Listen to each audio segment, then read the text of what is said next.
Je voudrais l'avis de la présidente de l'Institut national du cancer. Vous allez parfois dans les librairies, vous voyez fleurir tout un tas de livres sur la prévention du cancer. Il y en a même qui publient des livres sur mon régime anti-cancer. Vous pensez quoi de tous ces livres qui sortent sur les régimes? Il y a des régimes anti-cancer? Qui marchent incroyablement bien d'ailleurs, tous ces livres. Oui, pas les régimes. Non. Alors, évidemment, soyons sérieux, il n'y a aucun régime anti-cancer. Les recettes, malheureusement, sont simples. Il ne faut pas fumer, pas boire, faire de l'activité physique et avoir une nourriture saine. Alors, c'est vrai que ces messages-là, on n'a pas envie de les entendre, ils ne sont pas plaisants. On préfère entendre des recettes de cuisine ou d'autres recettes. D'ailleurs, moi, je trouve ça dommage que des professionnels de santé jouent sur la peur des gens, sur cette crédulité et profitent, en fait, d'une vulnérabilité des personnes face à la maladie.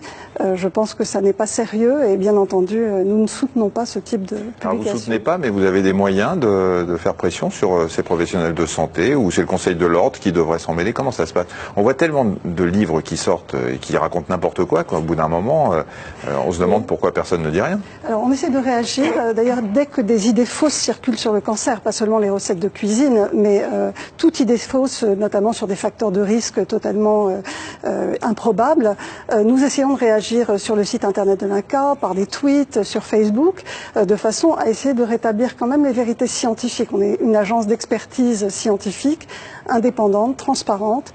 On a des experts qui répondent à ces critères et donc on essaie de réagir au coup par coup de façon à être pédagogue et que les Français connaissent la réalité. Et une dernière chose, en matière de dépistage, est-ce qu'on progresse en France ou pas de manière individuelle?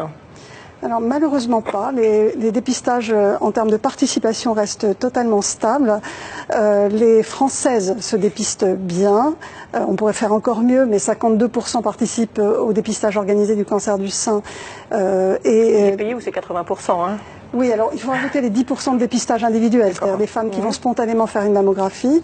Malheureusement, et là je ne comprends pas, le cancer colorectal qui tue 18 000 personnes par an, qui est quand même le deuxième ou troisième cancer en termes de fréquence, a un dépistage quand ce cancer est détecté tôt. On parle d'hémoculte pour le dépistage, pas pour la coloscopie, l'hémoculte. Le test effectivement de recherche de sang dans les selles, il va changer d'ailleurs, ça va être un nouveau test plus facile d'usage et plus efficace encore, qui va arriver en mars.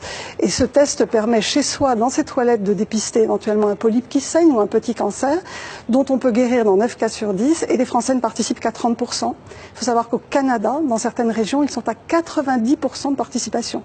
On sauverait des milliers de vies, et donc vraiment, je demande aux Français d'être sensibles à cette invitation à se faire dépister. Il va y avoir une nouvelle campagne avec le lancement du nouveau test, probablement. Merci.